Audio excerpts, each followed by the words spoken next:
here for CAA football, the Blitz, as we continue. And he may go the distance. Terrence You're going to West. put yourself in a situation to win a lot of football games.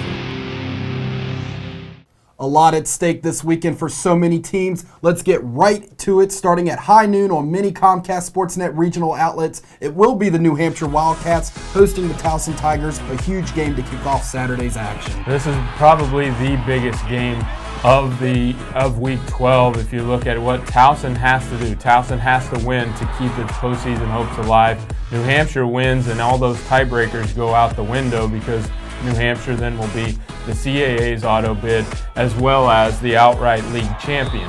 Now, if Towson wins, it throws a wrench into everything for some teams, but maybe even possibly allowing other teams to earn that auto bid. And Towson obviously moves to 7-4 in what we feel is a strong 7-4 from the league office standpoint, having played two FBS teams. Possible postseason hopes still alive with a Towson win.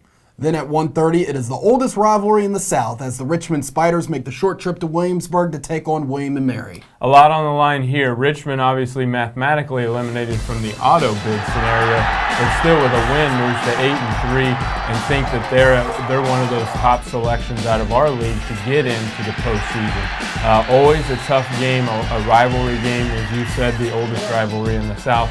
And William & Mary's been in a lot of games. They just have fallen.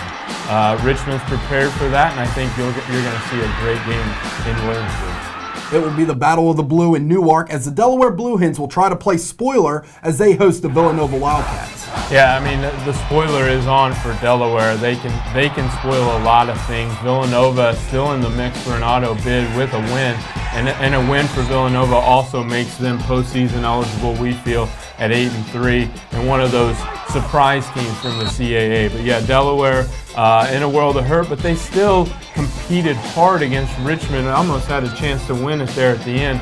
So look for this to also take on that rivalry feel in Delaware. And how about we end the regular season with a bang as in-state foes will battle it out on the national stage as the 4th-ranked Old Dominion Monarchs head to Harrisonburg to take on the 13th-ranked JMU Dukes. You talk to both of these coaches, Coach Wilder, Coach Matthews, both feel like this is the biggest game for their teams in a rivalry that really doesn't even exist. They've played one time, but so much focus on this game. James Madison not eligible for our auto bid given the scenarios, but still feels like it can get into the playoffs with a win. It'd be a huge win for them in terms of beating the number 4 team in the country. Old Dominion obviously can't hoist that trophy, but a win for them can almost guarantee them a home game in the second week of the playoffs. Now here's a look at the rest of this weekend's action around CAA football.